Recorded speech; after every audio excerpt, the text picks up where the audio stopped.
Hey, this is Matt once again. What about another video? This is another paid request, this time for Richard. Thank you so much for that. And for those interested in requesting pretty much any type of reviews or lists, rankings, commentaries, reactions, videos, what have you, you can feel free to send it either directly to my PayPal or join my Patreon. Both links are down below in the info box. On pretty much under each of the videos. That's where the links are. But this is for Unforgiven from 1992, which is a film that I do like. It's not my favorite Western. My personal favorite Western is Young Guns. It's not my favorite Clint Eastwood Western, because that would be either like A Fistful of Dollars, or For a Few Dollars More I actually really enjoyed. Good, the Bad, and the Ugly I like. High Plains Drifter I really enjoy. I would say those are more my favorites when it comes to Eastwood Westerns, but this is a good one. And it's got a great cast, because not only do you have Clint Eastwood starring and directing it, but you also got Gene Hackman, you got Morgan Freeman, you even have Richard Harris as his character English Bob. And when this came out, it did very well at the box office, and it got a lot of Oscars. And you understand why Clint did not do any more westerns after this, because I think he even said it'd either be a regurgitation or it'd be a similar to this or remind someone of this, and this was his farewell. Not only his farewell to the westerns, but kind of farewell to westerns in general. I mean, obviously there were many westerns come on afterward, but it was kind of a movie that took away the romantic version of the West and looked at the reality where it wasn't about whether you were the best gunslinger or whatever. It was about who survived. Good, bad, anti-hero. It was survival and who survived to tell the tale. So the story is in this town where Gene Hackman is the sheriff. A hooker gets cut up, and the guy gets stopped, and it's these two guys, and they just get fined, and the hookers, they're going like, this is bullshit, what's going on here? So they offer a bounty. So this young guy goes off to see Clint Eastwood. Clint Eastwood was his agent outlaw, but he was a killer back in the day, but he's been living the life for about 10-11 years, and he was married. He was married to this woman who loved him. And you can tell by Eastwood's character, he kind of doesn't understand why she loved him, but she did. She's long since gone, died, passed away. He's taking care of his two kids, trying to be a farmer. And he really loved, their ma. And he ultimately decides to take this bounty for his kids, for the farm, and I mean, he even has trouble getting on a horse. He has trouble firing a rifle. He sees a buddy of his, Morgan Freeman, and says, hey, check in on my kids, but then he ultimately joins. And you can tell there's a lot of regret for Eastwood's character, what happened in the past and who he was in the past. There's a bit where he talks to Morgan Freeman about, remember that guy shot in the mouth and the teeth went through the back of his head? He didn't deserve that. And a lot of these things it was a very vicious time. That's why I never really understood why people go, I wish I could go back to the West. I'm like, why? So you can have dysentery? So you have all the... Have you played the Oregon Trail? Look at all the shit that could happen. Play the Oregon Trail again. Just all the horrible stuff, and worry about the fever, and worry about disease, and worry about, you played cars the wrong way, you get shot.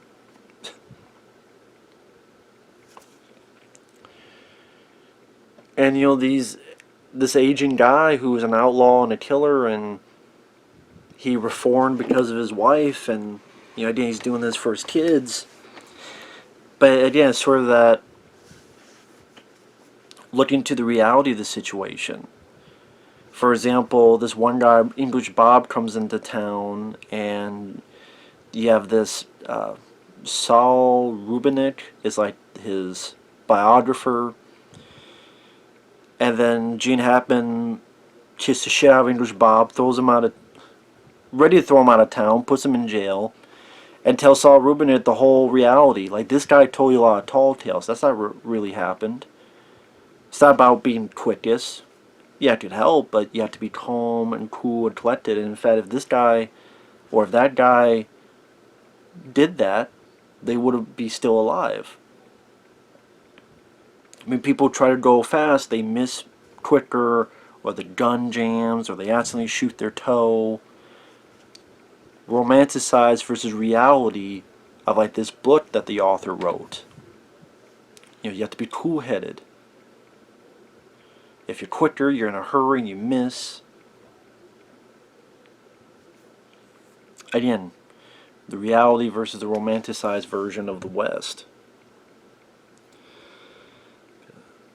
And you tell that, like, Clint Eastwood's character, there's a lot of baggage on him and his past, and you know, things he regrets doing, but he did do them.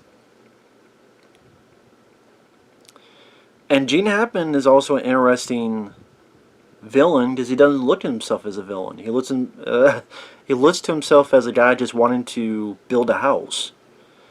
And there's this great scene where he tries to get English Bob to take this gun.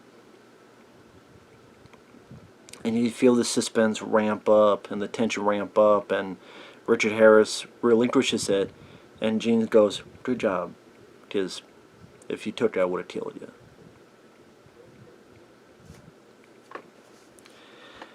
So there's a bit of build-up. You have the younger kid with Morgan Freeman and Clint Eastwood who's bragging and cocky. So, of course, you find out that, no, he never really did kill a person. I did just being cocky. Again, thinking it's the cool thing, thinking it's the hip thing, thinking it's, yeah, this is what it is, and then when reality sets in, it's a completely different manner. You know, killing someone is not a nonchalant thing.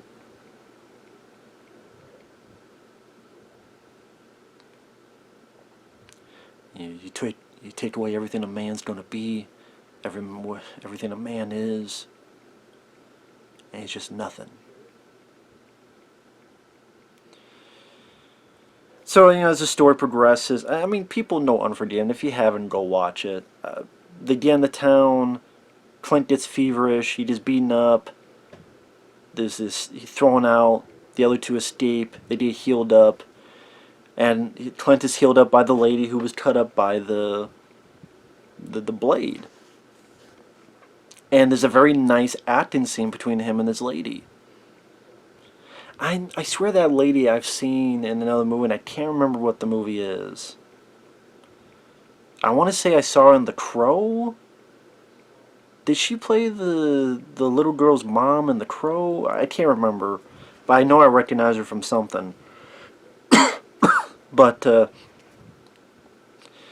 she offers a freebie. He says no. She thinks because of her face. He's like, no, in fact, I think you're very pretty, but I can't count on my wife.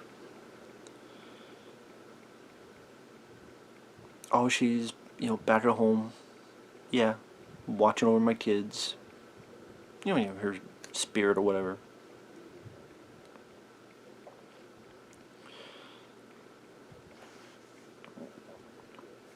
And you can tell, you know, just how, even though this is a character we never see, who's dead before the movie starts, you did sense of just how special this lady was to Clint Eastwood's life and this character's life and his reforming. But then, you know, this one more moment where he becomes that old, just face it, balls to the wall killer. Just spoiler alert, they find the two guys. One they able to wound in the stomach, and it shows again kind of the reality of the situation where it's not. And don't get me wrong, I love and I prefer the heroic bloodshed of a John Woo film. or Rambo First Blood Part 2, Hard Target with Jean-Claude Van Damme. That doesn't mean I don't know the reality that if you did shoot someone and whether they had it coming or not, they're crawling into a crevice and they're baiting for water because they're bleeding out, and this is a gut shot. They're going to die after, minutes and minutes and minutes. And even Clint Eastwood was going, "Give him some water, god damn it. We're not going to shoot." Is that a victorious thing? It's a sad thing.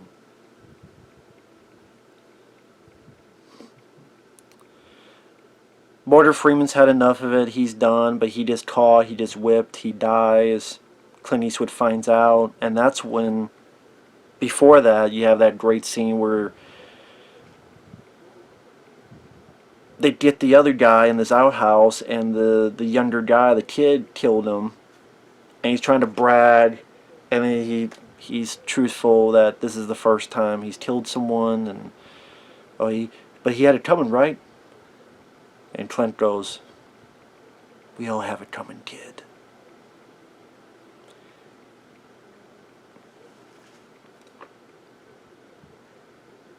Again, it's that sort of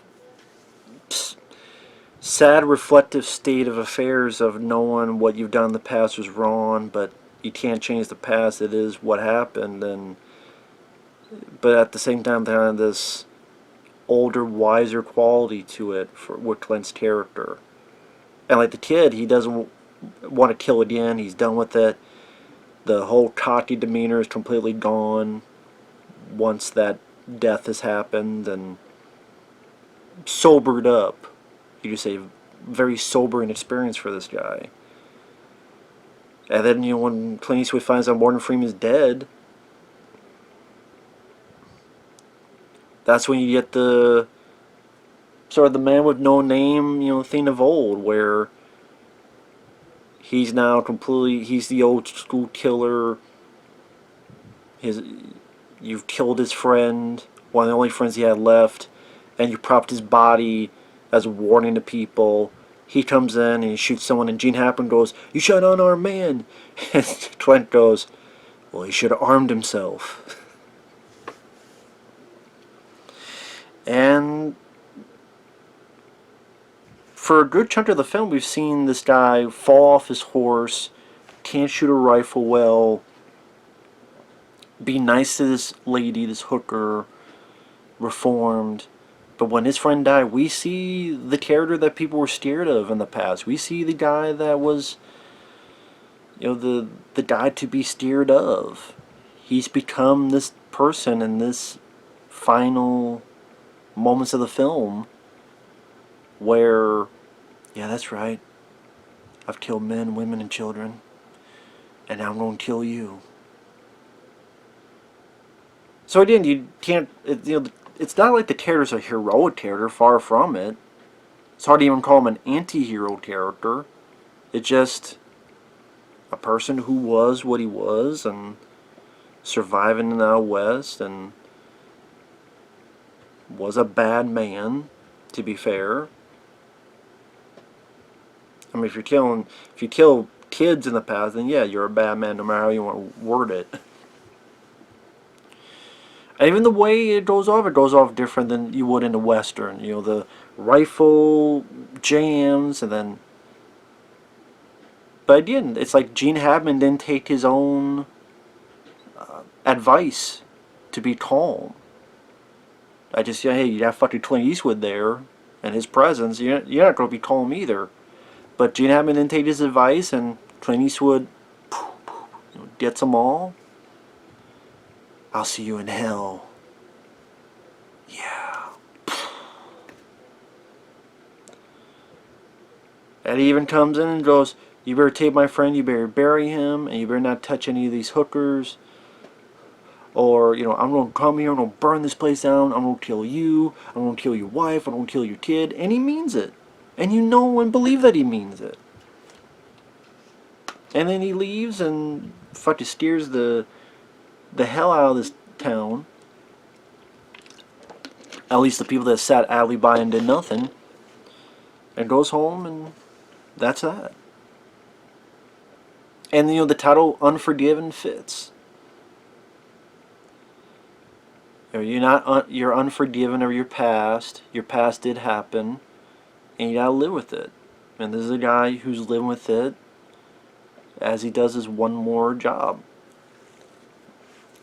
Now, I do think the film is a bit long. It's over 2 hours. I don't think the film needed to be over 2 hours long. There's a couple, slow spots. In particular, I would say in the first half of the film, I would almost say the whole English Bob, Richard Harris stuff I could do without, but at the same time, like I don't care about the English Bob character. I liked the author being there and Gene talking to the author about romanticized versus reality. And then a part of me would have just preferred Saul Rubinek arriving, and he just arrived in town, he's going to another place, and he has his book, and then Gene reads the book. This is all bullshit. This, and this is what happened. So, I gotta be honest, like the whole Richard Harris English Bob thing, I was pretty indifferent to that character. Good actor, but again, just pretty indifferent. It's the least interesting part of the movie to me. Again, the part with the author talking to Gene about, like I said, that part's interesting, but the whole English Bob, getting his ass kicked, like I said, if there's a least interesting part, it would be that. The guy played the young kid. He was fine. He definitely was trying to be a bit of that cocky nature. I don't recognize the actor. But it's one of those things that he just sticks out. He's got Clint, Gene Hackman, Morgan Freeman, and who's this kid? But, it's a means to an end. It is well directed. You got some good looking shots. Like I said, it's a nice sort of tip of the hat for Eastwood Farewell to the West. And sort of the hardships of reality. And Gene Hackman, great actor. Always enjoyed him from, yes, Lex Luthor's Superman movies, but Narrow Margin, and I love Uncommon Valor, which is a personal favorite of mine. Because anytime he would pop in, he was always give a great performance. He's not a cookie cutter villain. Morgan Freeman gives great support for Clint. Great to see Clint and Morgan Freeman working together.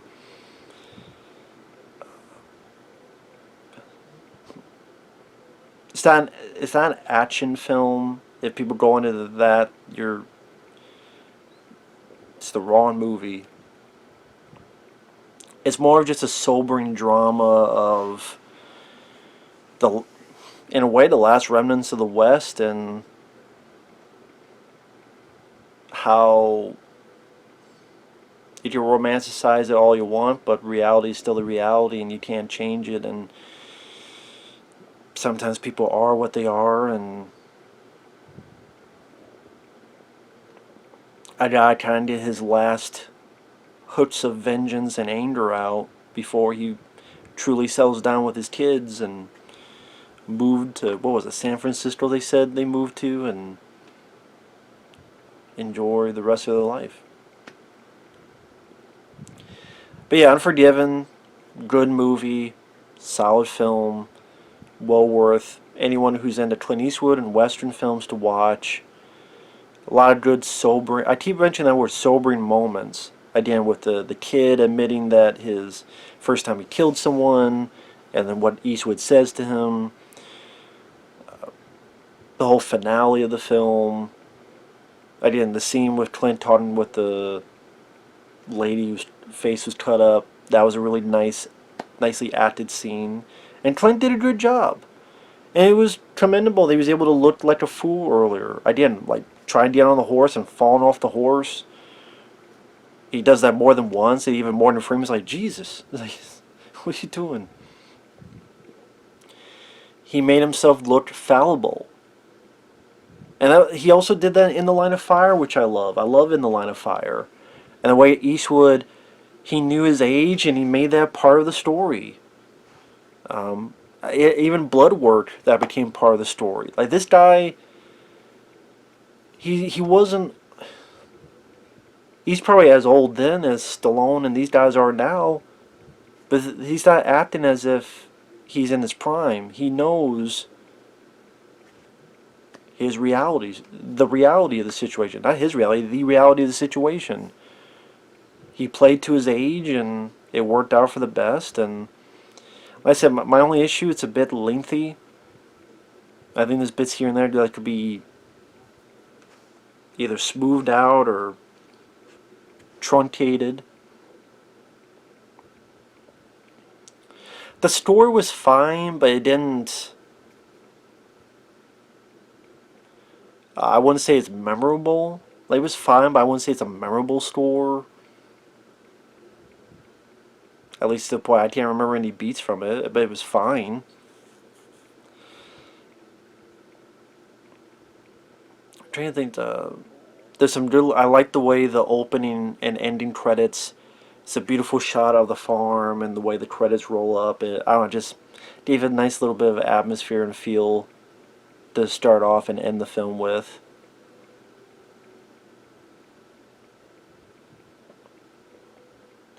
Like I said, if you're going in for action, that's not the type of film it is. But it's a worthwhile addition to the Western genre. It's a good movie. Which I find ironic because people always say, you hate any movie that wins an Oscar and you hate any movie that's popular. I like this movie. This is a good movie. But, if there's a new film that I happen to not like, remember, that'll be the argument they'll use. So, you can't win no matter what. But, with that said, thanks for watching. Take care. We'll see you guys later. Bye-bye.